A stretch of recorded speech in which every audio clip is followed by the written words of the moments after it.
Ang piyesta po sa araw na ito, ang tawag ay Pentecost. Ang Pentecost po ay third glorious mystery, the coming down of the Holy Spirit.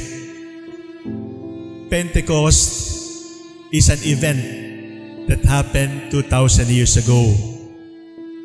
But Pentecost is not just an event. Pentecost is also a promise. It is a promise that the Holy Spirit did not only come to the church 2,000 years ago.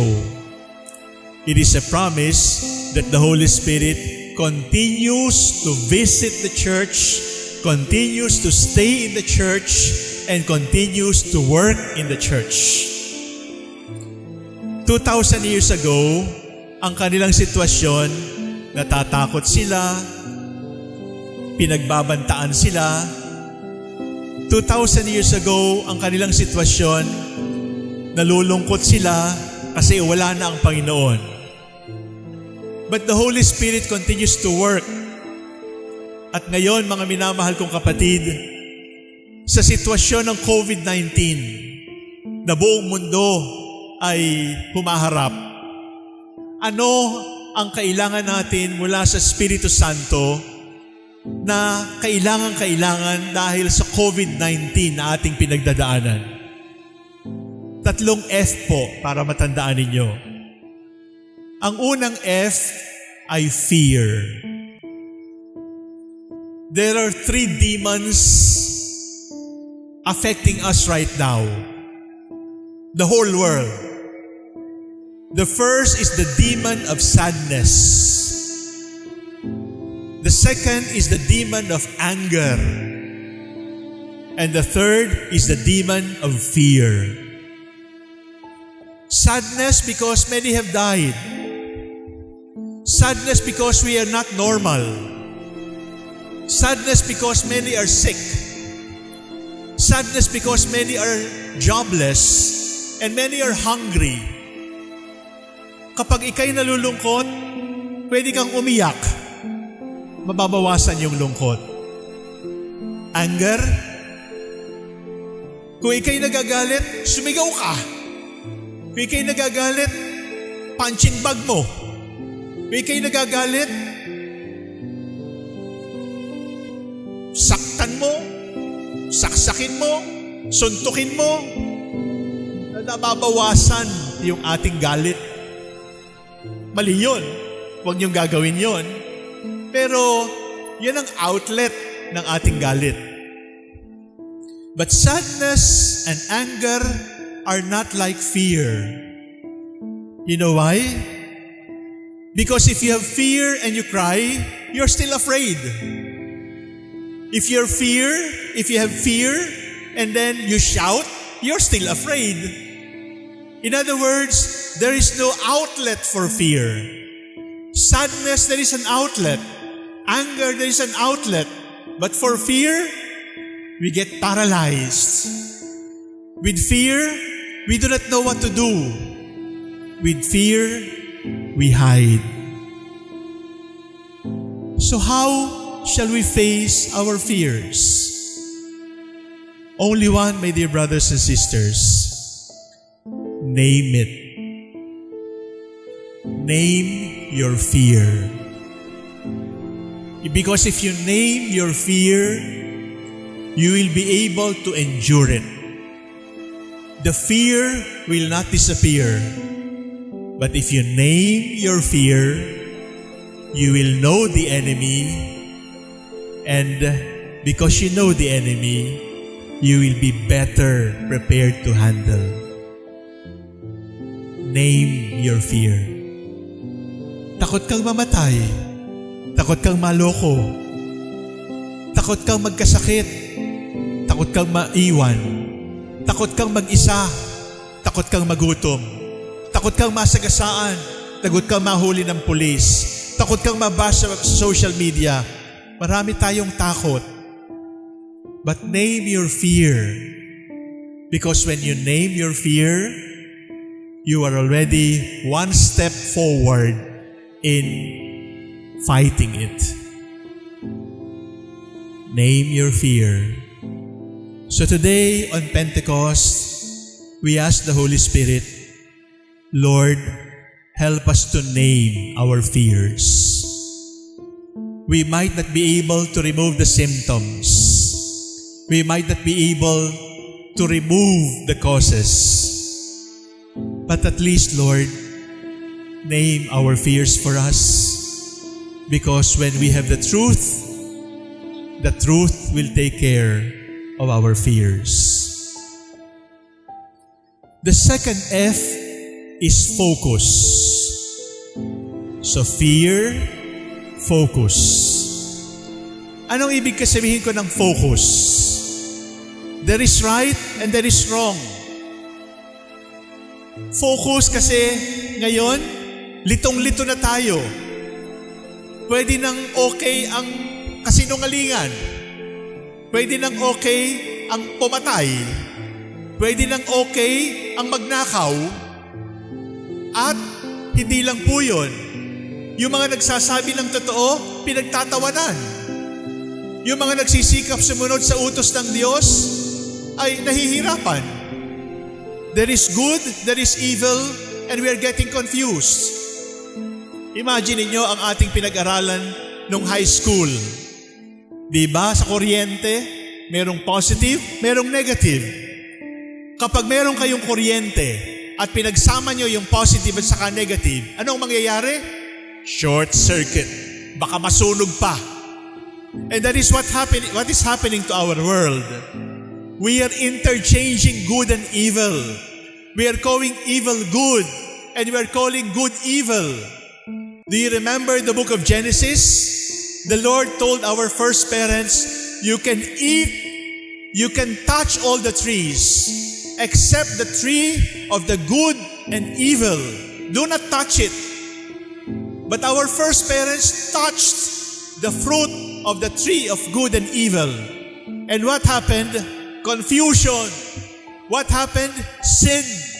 Brothers and sisters, this is what is happening in the world. Why? Because men and women want to know and want to decide what is good and what is evil. Hindi pwede. Sapagkat ang masama at saka ang mabuti ay karapatan ng Diyos. It is not the prerogative of men and women to say what is good and what is evil. Because what is good and what is evil belongs to God. And when men and women claim the right to say, ito pwede, ito hindi pwede, ito masama, ito mabuti, ang tanong ay, ito din ba ang sinasabi ng Diyos? Sapagkat kung hindi ito ang sinasabi ng Diyos, mag-short circuit ang Pangasinan, mag-short circuit ang Dagupan, because we are interchanging positive and negative. So today, Pentecost, face-to-face with COVID-19, we ask the Holy Spirit a second prayer. Holy Spirit, teach us what is good and teach us what is bad. Holy Spirit, teach us what is wrong and teach us what is right. And we will not allow anyone or anything to ever teach us what is good and what is right, dear Lord. Because what is good and what is right belongs to you. Sabi ng Panginoon sa Bible, do not eat from the tree of the good and evil. Ang dami-dami nating puno na ayaw putulin. Ang dami-dami na nating puno na itinanim. Pero yung puno ng masama at mabuti, pinuputol natin palagi. Yung puno ng kasamaan at ng kabutihan, ayaw nating patubuin. At pinipilit nating tayo na lang yung puno at tayo na lang magsasabi ko ng masama at saka mabuti. For as long as we do this, the world will be on short circuit. And the world will be on fire, not with the fire of the Holy Spirit, but with the fire of hell. Focus and ask the Holy Spirit to teach us what is good and evil, because only God can teach us what is good and evil. The first is fear. The second is focus. The third F is future. Future. Are we still capable of looking at the future? Pansinin po ninyo, ano ang hinihintay natin? Sana bumaba na yung quarantine. Sana maimbento na yung vaccine. Napakaiksi ng future na ating inaasahan. Yun na lang ba ang future natin? Vaccine? China? India? Italy? Yun na lang? Ang future na lang ba natin ay depende sa mayor, sa governor, sa IATF kung kailan ibababa yung quarantine? Ganun na lang? My dear brothers and sisters, the scientists can give us the vaccine. The government to determine our quarantine. But if you ask the Holy Spirit, show us our future. The Holy Spirit will show you life everlasting. The Holy Spirit will show you that the future is not about vaccines and quarantines. The Holy Spirit will show you that the future is about life everlasting. COVID-19 has challenged our belief in a bright future because we have become short-sighted, narrow-sighted, myopic, even blind. So we ask the Holy Spirit, not just for the vaccine, not just for a lower quarantine. We ask the Holy Spirit,